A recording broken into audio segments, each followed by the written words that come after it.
Welcome to the Windy City podcast presented by Fansided. You know that guy over there. That's my guy, Alex Shapiro, and I am Kenneth Davis. And of course, we talk Bears football first and foremost.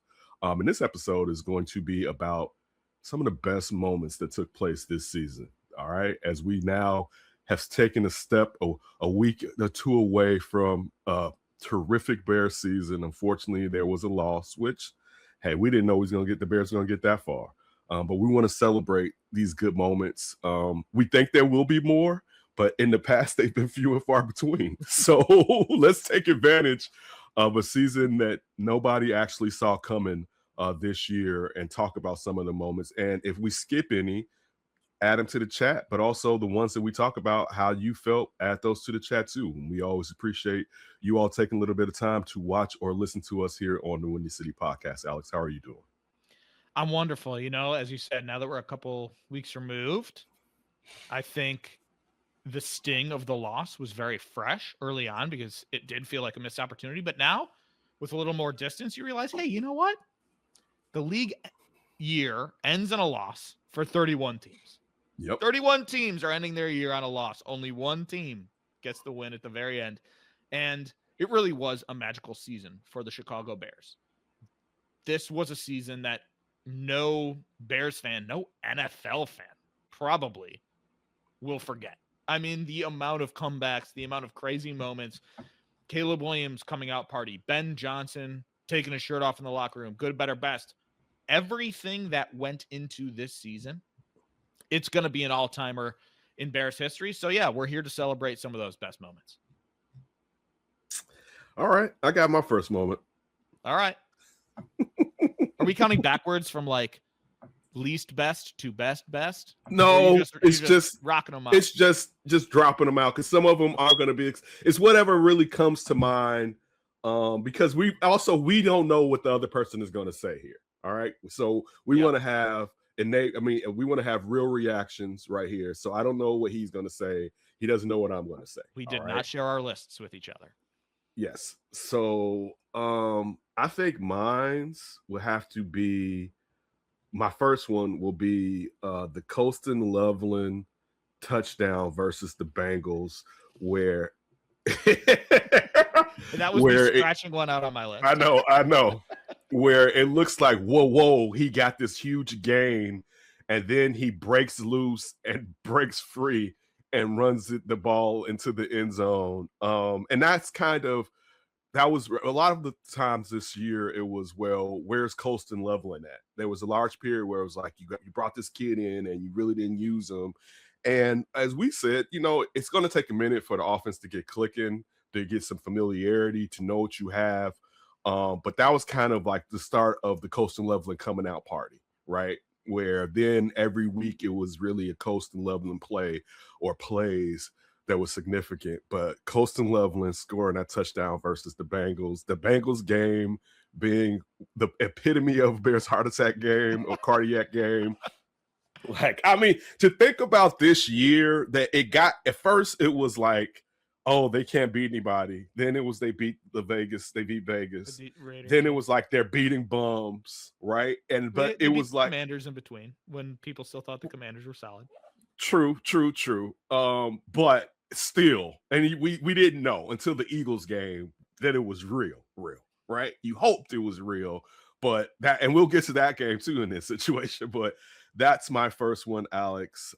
Colston Loveland catching that pass and taking it to the house. I don't want to say he caught a touchdown pass because he ran that bad boy in, yeah. Right? Yeah. So I mean, from him to break free and to take that, and the show is speed as a young tight end too, to get separation from those defenders. But what do you have for your first one? Well, just real quick, I mean, the roller coaster of that play too was like the roller coaster of that game, right? He bounces off and he's like, oh my God, he's going to get them in field goal range. Get down so that there's time. And then it's like, oh my, wait, no, he's going all the way to the end. So, all right, run. Right, right. So that was crazy. And also, let's not forget the Bears nearly pissed away a nearly 20-point lead with 5 minutes to go. Here's the score of this game. It was 41-27 with under 5 minutes to go in that game. And then Joe Flacco goes crazy.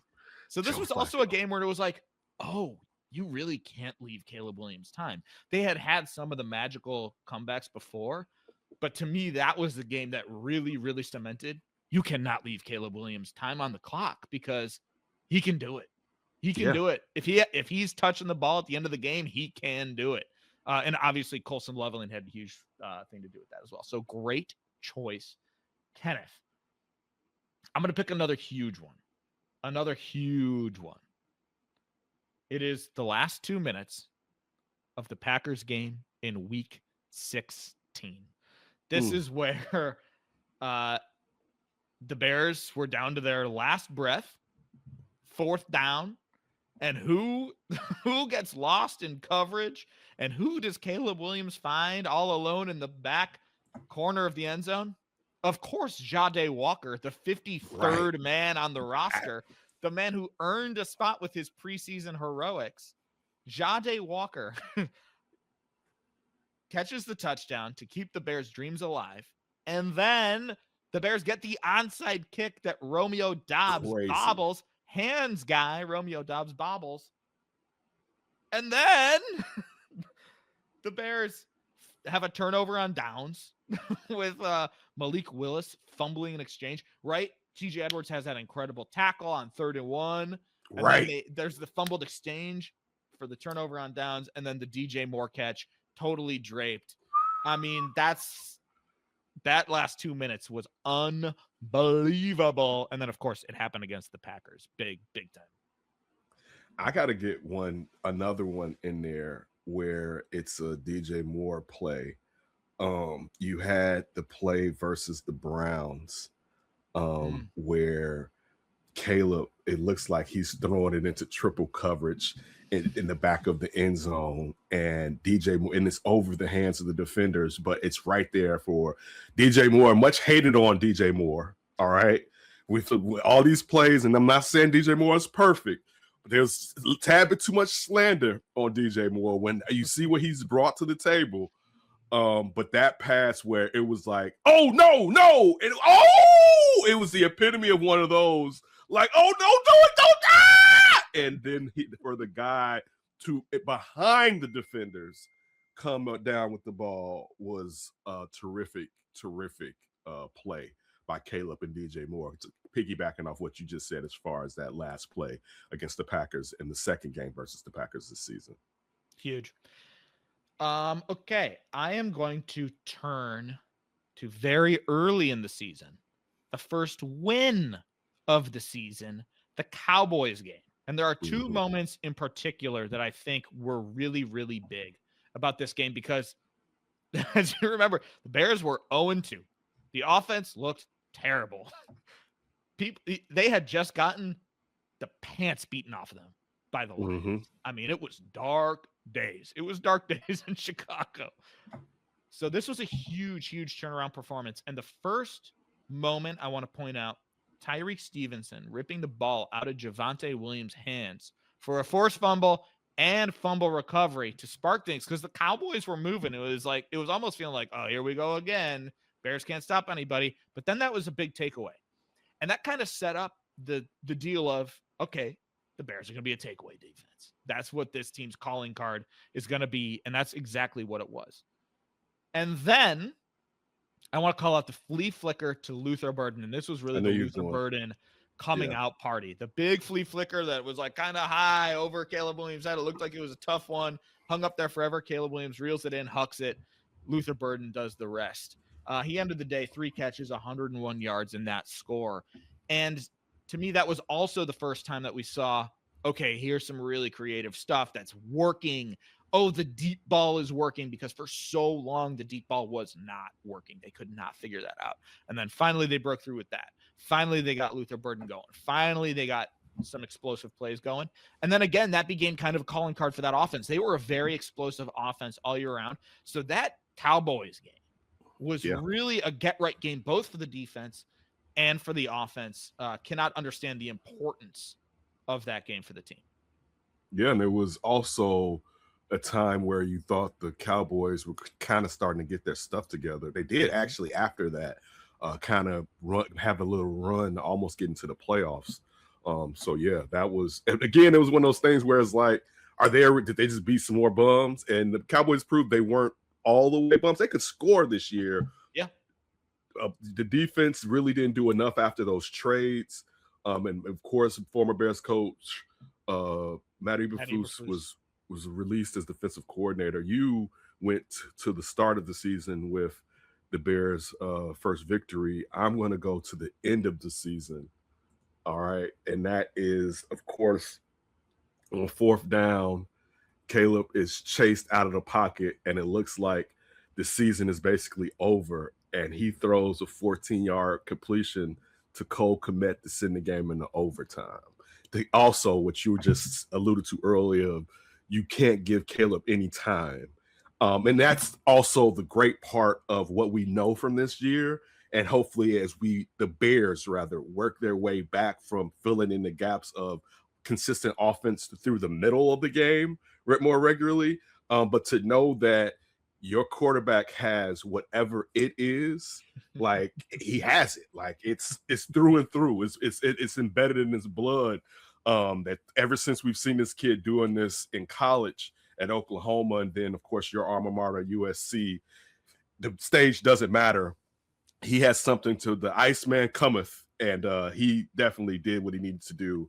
And unfortunately, that game and just how that game felt and what it represented, perhaps a chance to play against the Super Bowl champions, the Seattle Seahawks.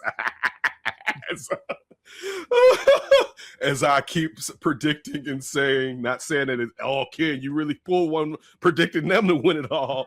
But nope. But hey, we all thought again that Sam Darnold was going to revert. And Sam Darnold was like, nah, bro, I'm not reverting for nothing right now. I'm riding. He's thumbing his nose at the Vikings every game, basically. But yeah, that is my moment right there. Caleb, Cole Kmet, game into overtime, touchdown. Unreal. Yeah, I mean, 25 points in the fourth quarter that game. Crazy. Caleb Williams taking what the defense has given him, making some nice check downs. DeAndre Swift getting the ball out to DeAndre Swift. Dude, yeah. Wait. This something you just said. How many times, Alex, while we were doing Under Center, was the discussion of the Bears the fact that they couldn't score basically more than 19 points a game? And you just said they scored how many points in the fourth quarter? Did 25. You just say 5? Dog, they couldn't do that in the entire 4 quarters for a season almost on average. All right. Yeah. And now it's like I just pulled it out of my back pocket. Like that's the craziness of, and I hope this isn't the Kramer year. I know it's not going to be, but I hope it's not like, because that year, man, we were like, oh my God, the Bears have an offense, right? I was quite young. But man, what they were able to do this year. But go ahead, Alex, with what you're about to say. No. I mean, that's just more of it. You're right. I mean, the book on the Bears for a long time was if you can score 24 points, you win. So that was crazy. That was also for the city, at least. I'm not going to say for the team. For the city, that felt like the Super Bowl. After that game, I mean, the jubilation, the demons that were exercised. We talked about this year as a year where many demons were exercised. The questions about the quarterback, man, if you got questions about Caleb Williams after this, like, yeah, does he have things to clean up? Of course he does. He needs to improve his accuracy. He needs to clean up his footwork. Mm-hmm. Yeah, sure. He probably needs to take off a little bit more. But as Kenneth said, up the gaps too, instead of just on the outside. Yeah, exactly. But as Kenneth said, he's got it. Mm-hmm. He's got it. He's good. He's the one. He is the franchise quarterback. Check. Ben Johnson. Check. Big check. 3 checks. As many checks as you could fit on the line next to Ben Johnson's name. Oh, Kenneth is biting his lip. Do you not know? You don't think he's 10 checks on Ben Johnson? No, that's not what I'm waiting to see what you're about to say. If you're about to take one from me or not. Okay, no. No, I'm just elaborating on this. And then, can they come from behind and win? Check. Can they protect the lead and win? Check. Can they beat the Green Bay Packers? Check. What?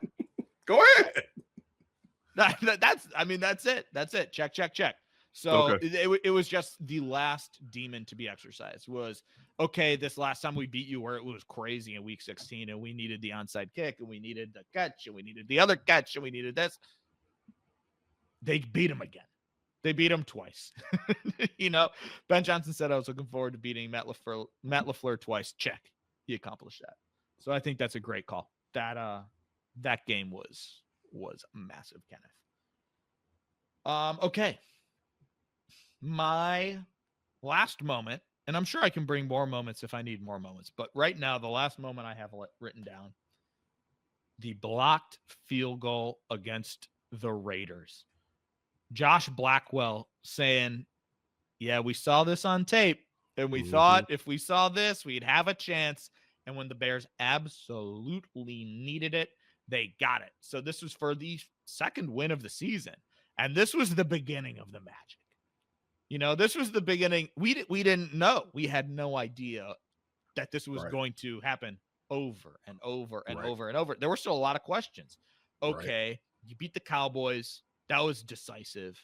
Are the Cowboys any good? We didn't know. Yes, the Cowboys ended up being a solid football team, not a terrible football team. And then the Raiders, who were a terrible football team. You needed magic to beat them. Could they just go out and beat other teams, right? That we were still in that question, but that magic just persisted. It's unbelievable how much that extended, how they were able to keep that going to the point where it didn't become magic. It became who they were. It was, they can replicate it. They can do it over and over again because they did. But that was the very first time. That was the beginning of the Cardiac Bears. And you know what? We dragged Richard Hightower. Richard Hightower and his special teams unit had a really tough first half of the season. That was a big moment for Richard Hightower and his unit early on. And then second half of the year, they really turned it around. So hats off to Richard Hightower's unit. Josh Blackwell, who is the special teams ace. That's why he is here. He is the special teams ace. So that was a hell of a moment, Kenneth.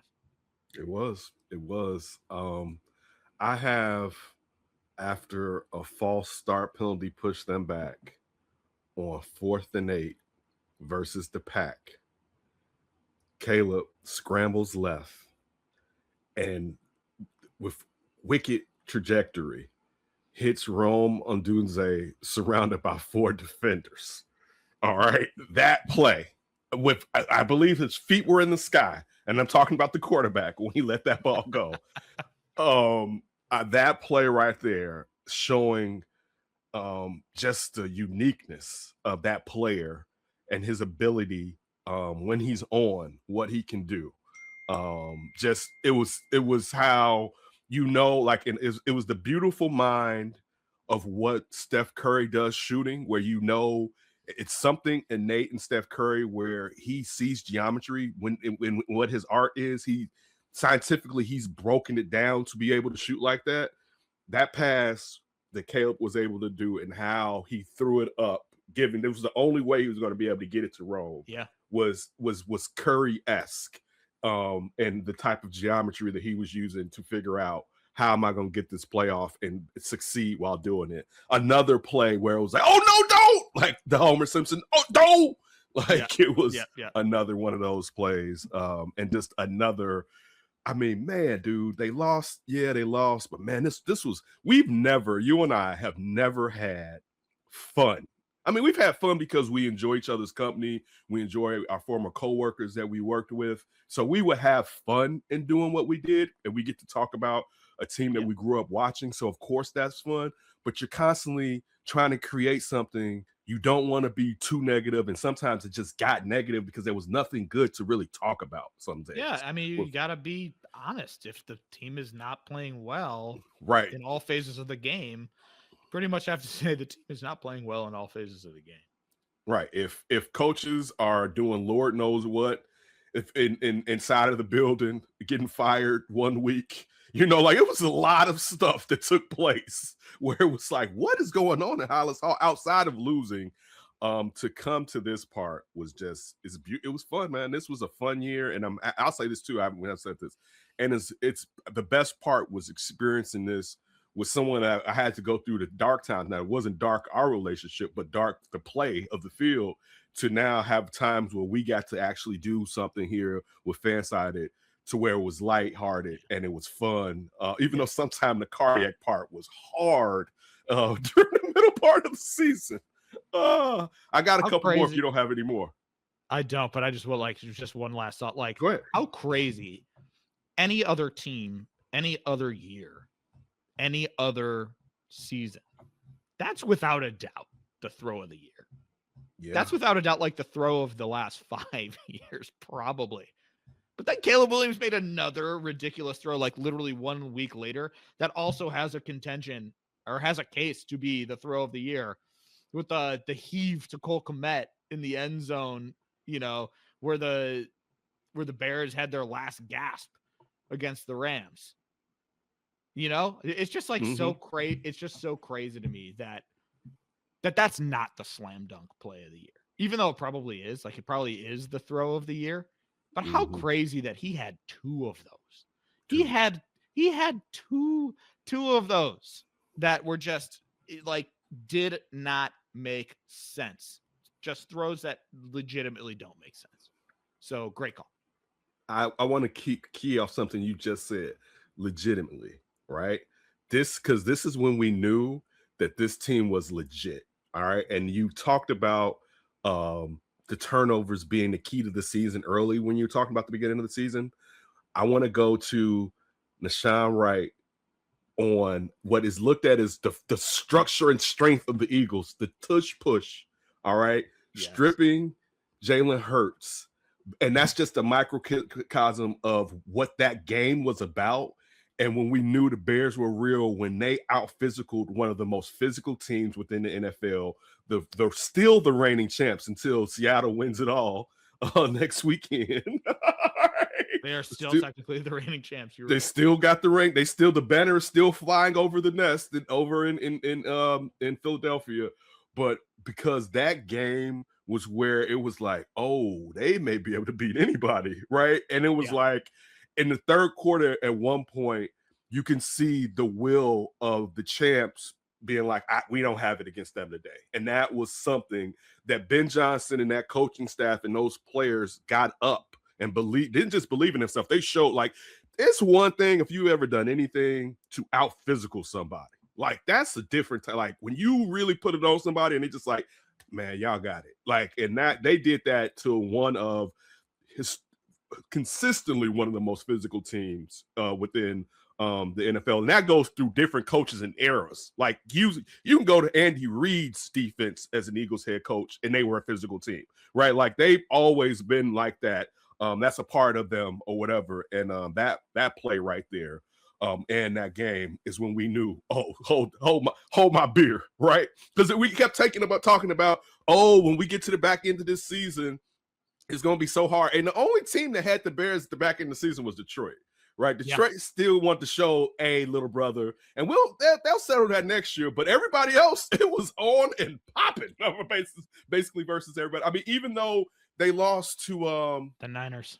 Thank you. They lost to the Niners, but they were in the game versus the Niners. All right. It was a shootout basically, but still, like, we were so worried about the tail end of the season, and that Eagles game was like, maybe this is something, because they went and did it to a team that no one expected that they were going to be able to pull that off to. I got one more from the depths. Just somebody who has potentially been forgotten. And I'm sure some of you listening to this right now are going to say, oh, I didn't forget. And that's amazing, because this is a really important performance at a time the Bears really needed it. When Cairo Santos was down early in the year, Jake Moody comes in and makes 5 kicks, 4 field goals, and an extra point. He had one blocked, but the guy made 5 kicks coming off the streets, essentially, in a game that the Bears won by 1 point. He had 13 points. They won by 1. They won 25-24. So they needed every single kick from Jake Moody that he gave them.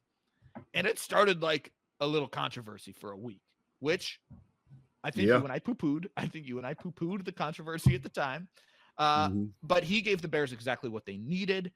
So great performance, great moment early in the year. Jake Moody helped the Bears beat the Commanders 25-24. And I will end mine with the most important moment. And this moment took place prior to the season. And that was Ben Johnson making me a truth teller when saying that he wanted to be a Chicago head coach, because Josh Schrock definitely was poo-pooing me and telling me he was going to Las Vegas to be with Tom Brady. And I'm like, dude, it doesn't make sense. I think he was waiting for this job, and Caleb, I think, helps. Bears getting Ben Johnson wanting to be the Bears head coach, changed everything. Like, Caleb doesn't have this season, probably depending on whoever the head coach is, right? And also the team, like, one of the things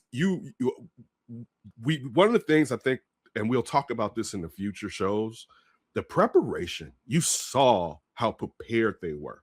They weren't, you know, the only thing that really caught the Bears off guard was Jordan Love getting hurt one game.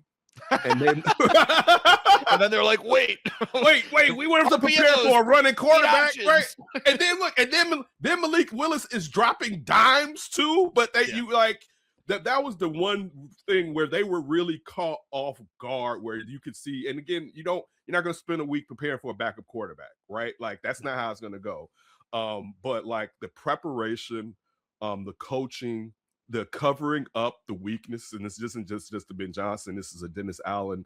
This is a Al Harris. This is a Antoine Randall. This is a Eric Bieniemy. This is a Declan. This is everyone that's up at Hallis Hall. What they did this year, but starting with him coming in as the head coach, and how it changed the fortunes of this franchise. That was the biggest moment of the season. Getting the best coaching candidate that was out there. Now, we saw that Liam Cohen has done really well this year. Mike Vrabel has been a good coach in Tennessee, and of course, the thoughts was he was going to go home and Mayo. It was your ass, buddy. They was going to kick you out after 1 year. But the guy that a lot of people wanted was Ben Johnson, and Ben Johnson decided to remain in the division and come to Chicago, and it's been on like Donkey Kong ever since he's put his name on that contract and showed his coaching wares in the big seat, moving over from the side seat to the HC seat. So that's, to me, is the biggest moment of this season, is getting him to come to Hallis Hall, or him wanting to be there. I'm so hyped to see what 201 is. You know what I'm saying? I'm so hyped to see the moves they make, because it seems like common sense football to see how they shore up this defensive line. I'm so hyped, and we got another episode coming out later talking about our concerns, and that's going to be one of mine. but I'm amped, and I hope you all are amped as we are to see. There may be some regression because there may not be as much luck this year in the turnovers, and we know that, but also there should be some turnovers if you're pressuring the quarterback with your down lineman. But that's my key topper, Alex, is Ben Johnson becoming the head coach of the Chicago Bears, or the Gary, Indiana Bears. Hell yeah, dude. Yeah, that is all important. That was it. That was the moment that set all of this off. So I think that is a wonderful place to end, Kenneth. All right. Our extra point this episode, I'll let you lead off, and then I will jump in so we could discuss how we feel about some of the mess that's going on in this country right now. Yeah, unfortunately, we have to have a serious extra point again, because what is happening in Minneapolis and across our country, and what has happened in our city in Chicago with ICE, is despicable, beyond unacceptable, too much, and it's reached an enough is enough point. I think it is fair to say it is Gestapo-like actions that have been taken when people are disappeared off the streets, U.S. citizens taken because they're not holding identification, which, by the way, you don't have to hold your ID on you at all times. That's not a crime, not having your driver's license on you. To being shot, like what happened with Freddie, with Macklin Good, just completely unacceptable. These are people who were not posing any dangers. There's no way you can watch the video of Alex Pretty's murder to me and say that he was a danger to Right. law enforcement when he was shot in the back multiple times. So it's enough is enough. Outrageous, despicable, horrible behavior that it's really tough. It's really infuriating. It's really disappointing. So yeah, unfortunately, it felt like we needed to have another serious extra point moment here. You said something a second ago that it is not required for you to have your license. I'm gonna run this into a race thing, being that I'm black. I know that in this country, growing up, either from my family or my teachers at Catholic school, used to tell us how to interact with the cops and how important it is to have your identification on you. And as you said, legally you don't have to, but being African American, I live under a different rule here, being a black male in this country, right? And the reason I mean, you were talking about this prior to this.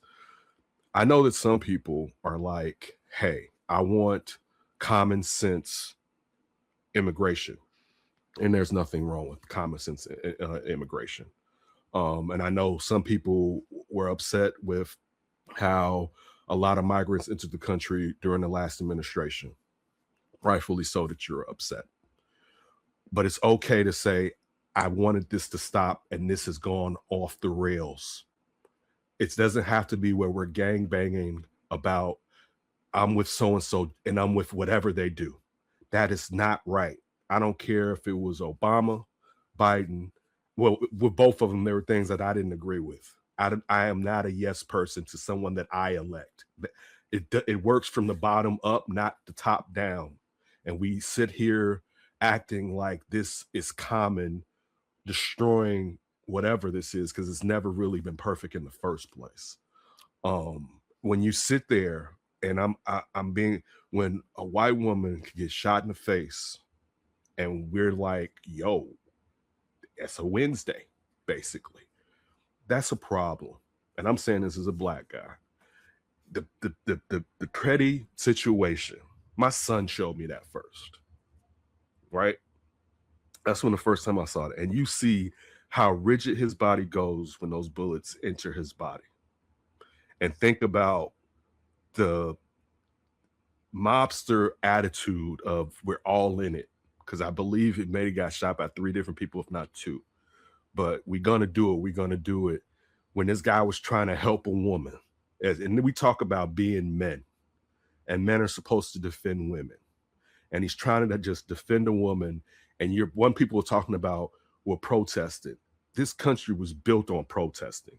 All right. If you never heard of the Boston Tea, whatever, you know what I mean, right? With this country was built on, listen, no taxation without representation. Tell the king that. All right. So it can't be, well, I don't like it when you protest, but if I got people stormed the Capitol. All right. Yeah. And nobody bringing got a gun to a protest. right. By the way, Second Amendment, Kyle Rittenhouse can do it, but Alex Pretty can't. And by the way, he wasn't even brandishing it. He wasn't even brandishing his gun. Right. He wasn't walking down Kenosha with a damn M16 in his hand, basically looking to kick it off. Yeah, exactly. And Kyle Rittenhouse kills 2 people and then walks by cops, but that's okay. But even with this is the thing. On any side, it's wrong. I don't even want this to be from the aspect of Dems versus Republicans. This is the aspect of right and wrong. That's what, like, we have to get back to right and wrong. You may not like something, I may not like something, but is it right or is it wrong? All right. That the morality, we're playing with morality, and sometimes you cannot put the toothpaste back in the tube. And the last thing or two, and this is why I brought up race. If you think that this can happen to you, this is where the slippery slope slides, because you think your skin color, your political affiliation protects you. If they can do it to one person, they can do it to all of us. If you are not rich and powerful, you have no control over anything. And it's just an illusion that you have it. And if you allow it to take place to other people, it can show up at your doorstep. And I know you'll be like, well, if it shows up on my doorstep, you don't want it to show up on your doorstep. You stop it. You don't let the cancer keep going. You go get your chemo, you go get your surgeries, you take care of it, you just don't let it fester. And we have to get back to that and just knowing, yo, this right here, I didn't sign up for that. If you signed up for it, you got to know you signed up for all of that. That's the type of way that you get down. That's the type of actions that you like because you don't agree with someone politically. I don't agree with that. There's too many ways that this country is just losing, if it ever had, is moral fiber. And that's all I have to say about it, man. This is sad to say the least. It's sad when anybody is killed. But as the world, we need to stop looking at these lines that separate us, looking at the things that bring us together, to stop letting the powers that be keep us bickering while they profiting. None of us is free until all of us are free. That's it right there. All right. Appreciate you all letting us sit here and talk a little bit about what's going on in Minnesota and the world and the country. We'll be back next episode. So we live on a somber note. It won't be this type of somber note, but it'll be about our concerns. We can't give you all happy bear stuff. We got to give you some lookout just in case. So make sure you check that out. For Alex Shapiro, I am Kenneth Davis. We'll see you next episode.